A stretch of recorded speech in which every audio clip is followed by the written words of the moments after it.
Alright, what's up guys? My name's Kovo.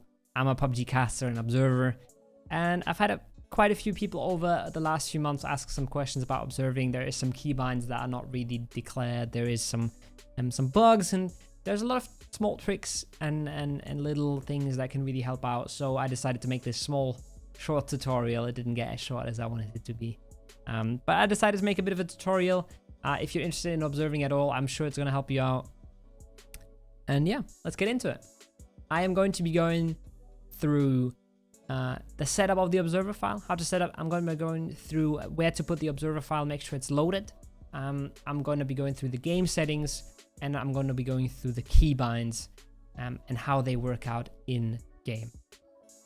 All right, so the first thing you want to be doing is make sure you know where to set up your observer file, and make sure that you have it set up for whatever tournament you're observing. So the way you find that folder is the easiest way. Is you go to your Explorer and you type in %appdata%, which will take you to app data roaming. You click back up to app data, you click on local, and then you look for TSL game, which is PUBG. You go to saved, and this is the folder where you want your observer file to go. So you would now grab the observer file, put it in here, and then that means it's loaded into the game. Make sure that you restart the game afterwards. All right, so let's pretend we just got the observer file sent by whatever tournament admin we had. We're gonna just unpack that with the WinZip here. Unzip to this. Oh my God.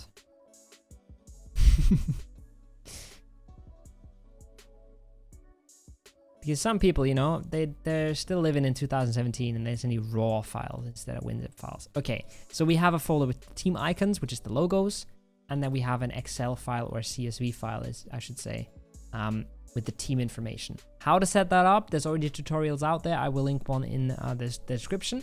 But this is how it's set up. This is the observer file. Now you have to make sure that that is in a folder that is called observer, and that is where you put those two.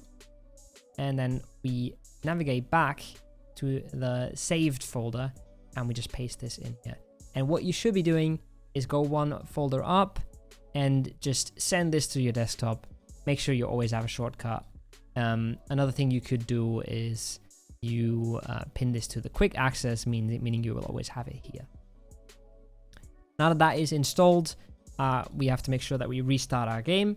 And once we get into game, the observer file is going to be loaded. Now that we're in game, let's quickly go through the settings that you need. We're going to do graphics settings, we're going to do key bindings, gameplay, and a tiny bit of audio as well. So almost everything. Let's get into it. First thing, of course, language, obviously the language that the broadcast is in, full screen 1080p. This is all fairly standard stuff. And then the max FPS, I would generally put that to 60.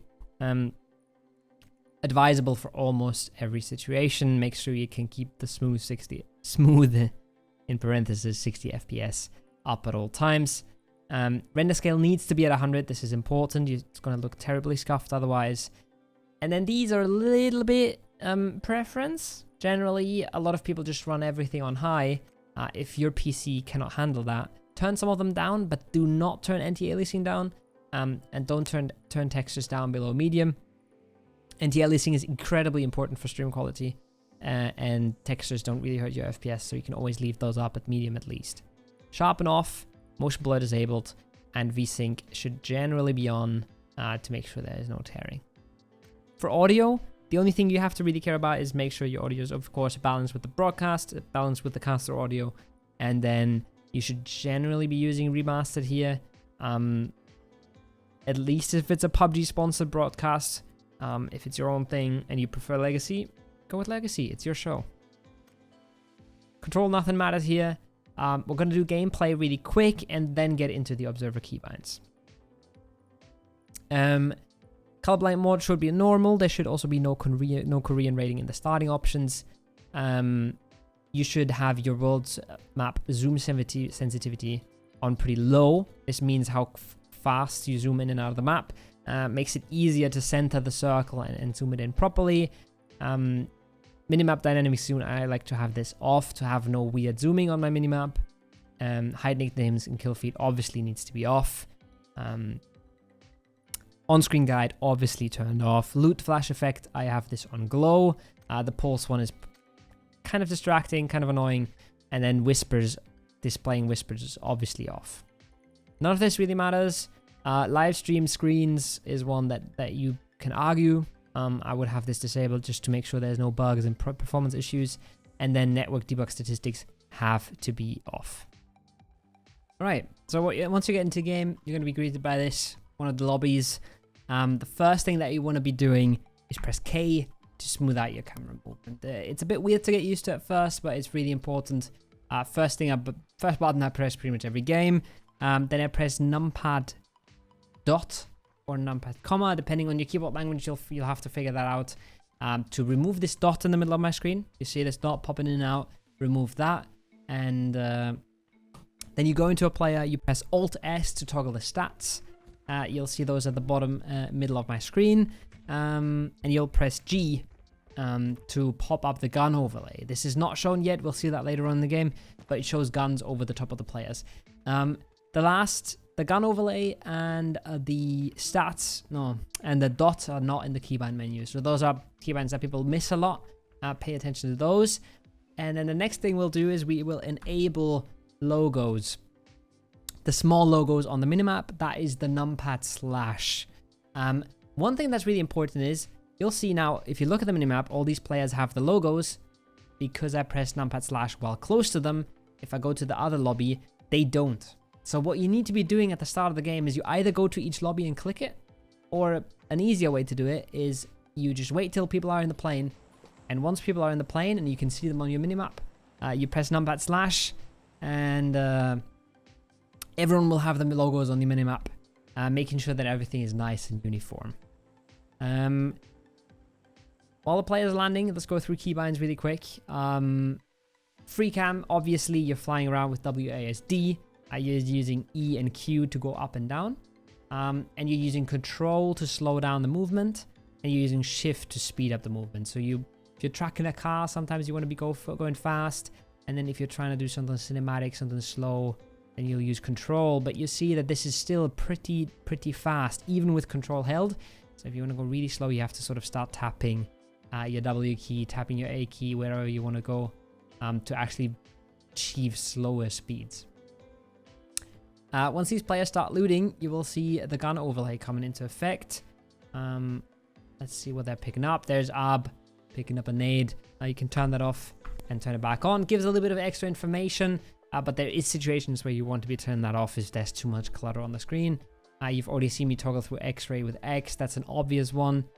And yeah, 3 perspectives that you can use. You can use the left click, which is the first person perspective. Right click is the third person view that you control. If you want to show where his teammate is, for example, it's very handy to look behind them. And then Y or Z, depending on your keyboard layout, is what you use for sort of that third person guided view. That will look like the player's playing in third person, which is super useful for following rotations. Let me just grab a car here. Heaven, oh, he's about to jump out. That's a bit unfortunate. Pains is still driving. I'm using Y. It's sort of a third person view, but it follows him around, so I don't have to do anything with my mouse. I can just sit here and see maybe what else is happening in the match. This is the right click view. It's a bit of a different perspective and I can control it. All right, one thing you can do is swap through teammates with page up and down. So right now I can see Squeer is also interesting to this fight. I can press page down to go to Squeer. I can press page up to go back to Poro, and then to Seraphy, excuse me. And maybe I can show one thing that you shouldn't be doing. Exactly. All right, so I switched to Poro. He was too far away and I got a loading screen and textures weren't quite full. Make sure you're avoiding that. Make sure you're not doing that.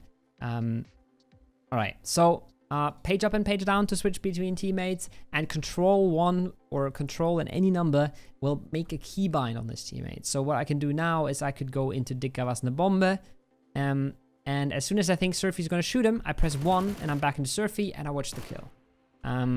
These will obviously overwrite, so if I now go to Square and I press control 1, Surfy's no longer be activated. Once I press 1, it's going to go to Square.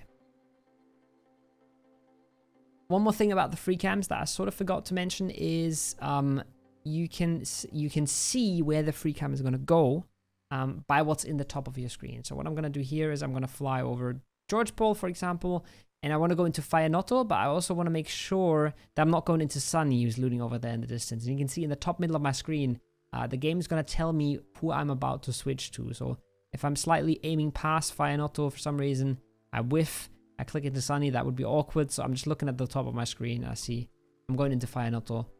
No problems at all. One really nice thing you can do is once you're in a player that takes damage, like Loki right here, you can use the switch to attacking player, which I have bound to X, and it will take me to the player who last did damage. So once you're getting shot and you think it's worth switching, generally it's worth switching because you want to see the shots. You can press Control X and do it that way. There is also the action spectator, which is Control Y, but be very careful with that one. It's not very useful. I wouldn't use that one at all. It just takes you to the player who pressed mouse 1 the last time. So right now this is Sunny, and it's going back to Arb, switching in between them because those are the last two. But as soon as anyone on the map presses mouse 1, it will go into them. Right now this seems very useful, but sometimes this can take you completely across the map into a completely different fight, just because someone else pressed mouse 1, even in the car, honking, or punch in the air. One thing that we need to talk about is tracers. Right now you can see the nade tracers, and the nade tracers are on, but they're also in the nade color. So one thing that you do with backspace is turn the tracers off. You see this in the bottom left. You see the indicators tracers back on, and then you can turn team color on, which you'll see in a moment if they throw anything more. That flashbang is now colored green. Even though it's a flashbang, it is just colored in the team color, which I think is pretty confusing. You kind of want team color off, but for some events, it's been the standard to have team color on, so you can see what... I prefer to have team color on, so you can see what kind of nade is being thrown. All those are in the keybind menu. Control backspace, shift backspace, and backspace. One more thing that you need to toggle on is the damage indicator. That is Alt D, and that will show little damage indicator pop-ups once someone takes a hit, takes a shot. I'm going to be checking if there's any fights about to happen. Maybe over here with Blazes, we'll see. As Rat Hunter IL. Oh, doesn't even want to shoot, he just wants to get inside the compound. No hits being exchanged for now. And there's the hit. There's the hit and there's no damage. So we have to press Alt D again. Unfortunately, this one doesn't have a pop-up. This one doesn't have an indicator in the bottom. Who knows why? But to enable it, you have to press Alt D again. And there's the damage indicators telling us how much damage is being dealt. As Superstroke's side is going to get a nice little drive-by here. Right, if you don't have a numpad on your keyboard, but you need those numpad keybinds, there's one small software that can help you out. It's called Sharpkeys. You will simply Google Sharpkeys, download the installer, which is called MSI, install the program, and you will be greeted with this, excuse me. And now all you need to do is find the keys that you want to use that are not on your keyboard and replace them with keys that are on your keyboard, which is, for example, for me, the scroll lock. I've never used scroll lock in my life, so I just rebound it to numpad dot, and I've used the home key. No clue what that does. I've rebound that to slash, and then you click on write to registry. It will prompt you to restart your computer, and once you restart your computer, you have those keys available to you. All right, that was it for the observing tutorial. That was sort of the beginner tutorial. If you would be interested in a more in-depth one, maybe more advanced with a few tips and tricks that go a little bit further than this, let me know in the comments. If there's anything I missed, let me know, and let the other people that watch this video know. And yeah, hope everyone has a good time observing. PUBG is a whole lot of fun, and I hope I could help a few people out with this. Peace.